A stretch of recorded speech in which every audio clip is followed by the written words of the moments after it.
see you in a few minutes. Welcome back to the Glass Bowl Stadium. And we already finished the 2-minute timeout, a 2-minute warning. Presented by Ram Trucks. Steve Adazio, Clay Matvick. Ohio driving here late in the half, down a touchdown. They've got the wind at their back and a couple of timeouts in their back pocket. But this offense has been out of sync all night. It's been out of sync for a lot of reasons, a lot of mistakes, but also I think they've got the handcuffs on their quarterback just a little bit here. They're down at 3 for Parker Navarro, who's 4 of 9 passing. Looks right, now left, throws, and that is caught, I think. Who had it? No, incomplete. Incomplete. Brayton Knowles comes out of there with it. And boy, is Coleman Owen. So who was it? Was it? It's an incomplete pass. Timeout for an injured offensive player.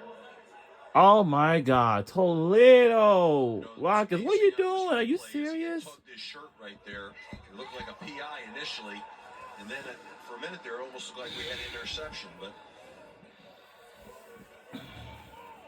came hung hard on hit his head on the turf. They're going to rule that incomplete. And now everybody hoping that Coleman Owen is okay. You talked about it earlier, how much they absolutely love the transfer from Northern Arizona. He has been such a great addition to this Ohio offense. Leader of the team, work ethic, character, captain. They want the ball in his hands, and that's what they tried to do on that critical third down.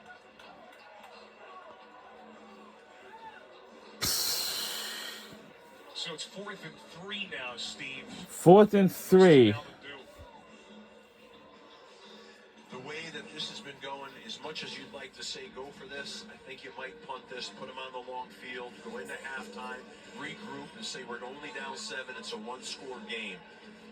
I'm not sure right now because they're just not playing confidently enough. You don't want to give Toledo the ball at midfield with a chance to go up 2 scores. But we'll see. They're sending out Jack Wilson, the 5th-year punter from Australia, again. This will be the 6th time he's been called on to kick. So Toledo will get it back. A couple of timeouts to use. Not a lot of time on the clock. And Toledo will get the second half kickoff. So if they can do some magic here late in the half, chance to double dip. Bryson Hammer. He's going to let this sail over his head. And good coverage.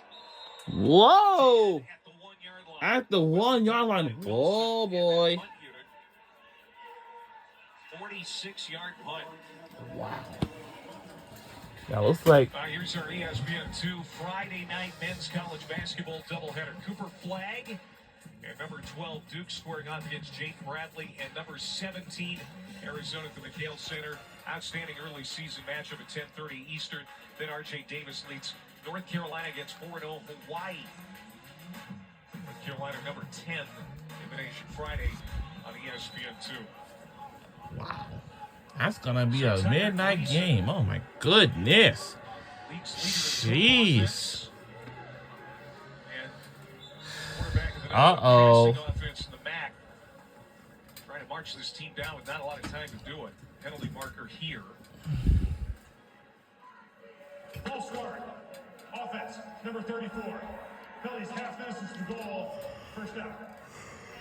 They didn't have a lot of real estate to give up, Steve. No. I mean, they're at the 1-yard line. Now they're going to be at the half-yard line. And this is not where you want to be. You got to watch here for a safety, taking a penalty in the end zone. It's just a lot of stuff here doesn't make you feel great right now, especially when you're a shotgun team. You'd rather be under center here and maybe QB sneak this out a little bit.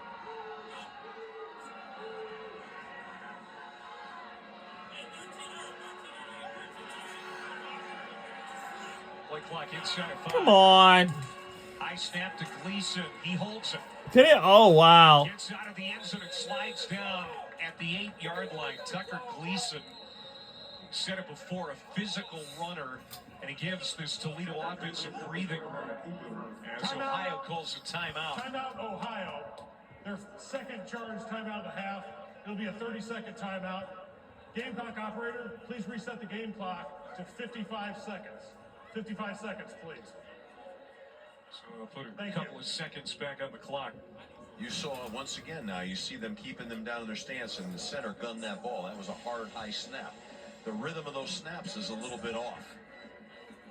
And that's a byproduct a lot of times of being stuck down for too long a period of time in your stance. You're an offensive line, you're on the half-yard line. You want to rock off that football. It's hard to do that when you're sitting in your stance for a long time. We have 10 combined punts so far in this ballgame.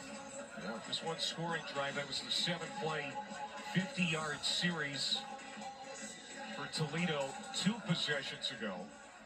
See the numbers on Gleason. Second down and 4.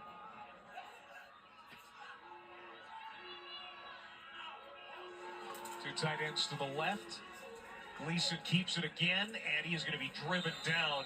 It's going to be a loss on the play as Walker Burgess, the jack, combines with Perotti, the cornerback, on the stop. Now I think you have Tim Albin calling timeouts. Smart, 47 seconds. Ohio. Try to Their get, third and final charge try to timeout force of them the to half. punt it. It'll be a 30-second timeout. So now Ohio out of timeouts. Toledo has 2 remaining. Well, the next stop on the Formula One schedule is the second annual Las Vegas Grand Prix, Saturday night under the lights on the Strip. 1 a.m. Eastern, 10 Pacific on ESPN. Pre-race coverage begins at 11:30 Eastern on ESPN. Obviously, What time was that? they're Eastern? not worried about, a noise ordinance in Vegas. I don't think you or I will be up for something like No, that. 1 a.m. Eastern, 10 Pacific. Well past your bedtime. Are you You're kidding having me? tape. Yeah, I'm nighty night by that time. So 47 seconds left here in the half. And Toledo's going against the wind. Handoff to Wallen Zach, the running back. Gets it to the 10-yard line, and it'll be 4th down. And so there's going to be a 1 second differential between game clock and the play clock. And Toledo likely just going to run this clock down and get to the locker room. You don't want to risk a turnover down here or a block punt. The last thing in the world you want to do is have to punt this football. But there's going to be 1 second left on the clock. They're going to force Toledo's hand here to have to make a decision on 4th down now whether to punt this or not. So that's what's going to happen. Toledo will call a timeout here with 1 second left. Timeout, Toledo. It's their second charge timeout of the half. It'll be a 30-second timeout. Gamecock operator, please reset the game clock to 1 second. 1 second, please. Nothing coming easy for Jason Candle. We're under a minute to go in the second quarter before Trying halftime. to tie him for the most wins in Toledo history, looking for win number 73. And more importantly, keep Toledo's MAC title game hopes alive. Of course, a loss and they have no shot. Ohio, they're also in a situation where they really have to win, otherwise their chances go down to 2% with a loss. I mean, you see both teams greatly have their chances enhanced with a victory tonight. No question, it's like single elimination playoff type stuff. Well, they're not even going to punt. Gleason's just going to take a deep snap and then hold it and take a knee. So that's Well, how the now half it's comes to an halftime, end. so Anticlimactic here for this matchup. now Game at the Glass Bowl in the first half, 7-0 Toledo. And Ohio, they're 0-3 when trailing at the half. See if they can get their offense together. 7-0 Rockets at the break. Subin Mehendi and Trey Well, Maddich now in the in studio. the second half, we got to do something right now. We don't want Play, to be Coach. Thank you very much. Welcome inside. Indeed, with the national champion Trevor Maddich and Subin Mehendi. Big second half on the way. You heard the guys talk about how imperative it is to win this game if you want to get to that MAC championship game. Let's get you some other action around the conference tonight. Buffalo, East